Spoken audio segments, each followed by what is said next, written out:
sexual, and nobody wants to try and stop it. I disagree. I think a lot of people are trying to stop it. We were trying to prevent it.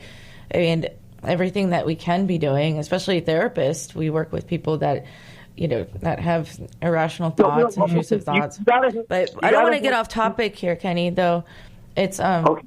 Let's do that on another show, that though. was the topic of the last caller, though. And, that's what I thought. When she was talking about the DSS and what she was accused of. Well, she was saying that she's grieving the loss of her grandson that they won't let her see.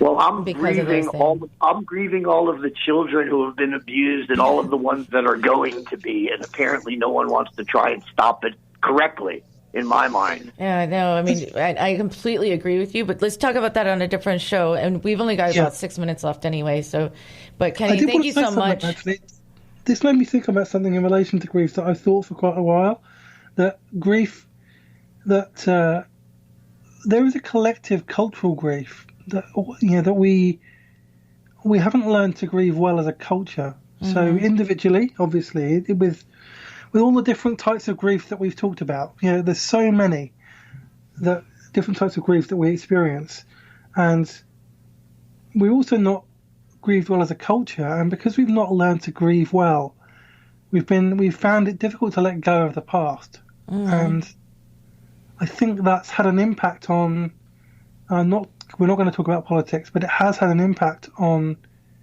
the politics of the last five or 10 years, because people are wanting things back from the past, from some mythical past that they think existed, some idyllic past that they are still grieving, and so somebody taps into that grief and manipulates it, and you can get a lot of people to do a lot of things that way. I think one of the most dangerous things that people... Well, as individually and as a culture, I think it's really, really important. And that's why it's so important to talk about grief. Mm-hmm.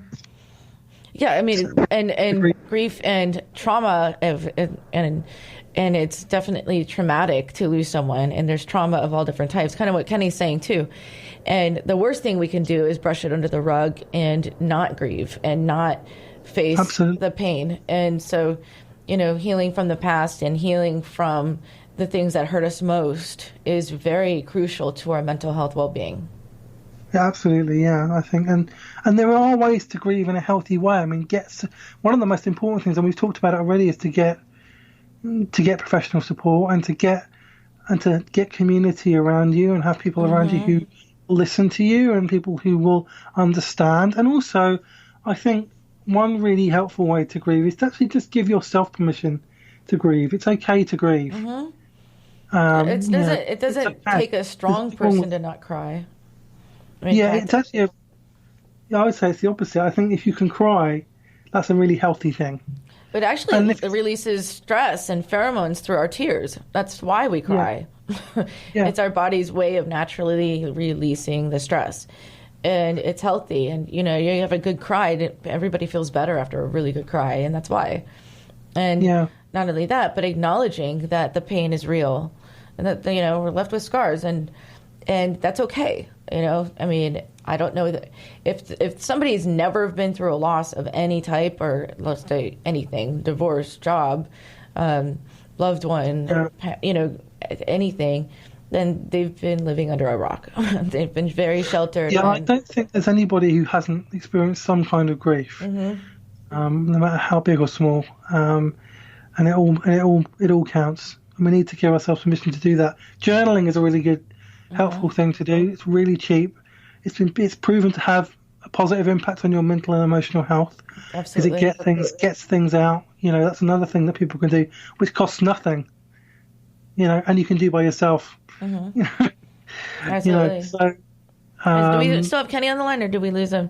Kenny, thanks so much for calling in. And I just want to say, I know you've been through a lot, and thank you for sharing your journey, for your support. Well, I'm healing. I'm totally healing. I'm healing in 12-step programs besides therapy and all the other. I wouldn't do drugs. Therapeutic drugs, I'm totally against. But a 12-step program in therapy, I think, is how you get through grief. I think that's the best way to go. I don't know how you do it without a 12-step program, to tell you the truth. I think that we all have our ways of coping, and we only got like a minute left, so I got to let you go, Kenny. But please have a nice day, and thank you so much for calling in. Thanks, and have sharing. a great weekend. You too. And James, we got to wrap up, but I want to lead people to your podcast too. It's Poema, and like poem with an A on the end. And Poem with an A on the end. Yeah, it's on. It's everywhere you get podcasts: iTunes, Spotify, all the other places. And it's got mine. If you get, I think there's two podcasts with that name, but just check out my name, James Prescott. And yeah, it's Poema podcast, James Prescott. And yeah, I'm nearly up to 200 episodes now. I've also got a book as well on Amazon, Mosaic of Grace, if you want to check that out. And I'm on social media at James Prescott 77. Yeah, so thanks everyone. Thanks for having me on the show. Thank you for being here to host the show and to share and to remember the passing of our moms together. And I appreciate you, and you're a good friend. Thank you so much for being everything on the team. And thank you to the team, the Moments of Clarity team. Thank you, Ed. And thank you guys, all of you that support the show and listen and share, and for all the callers that called in. It's not easy to do that, and I appreciate it. And together we can really help each other. And I want to remind you that we're on every Thursday and Friday from 12 to 1. Please be kind to yourself and to a stranger. You never know what they're going through. Please take care. Have a nice day. Now I get it.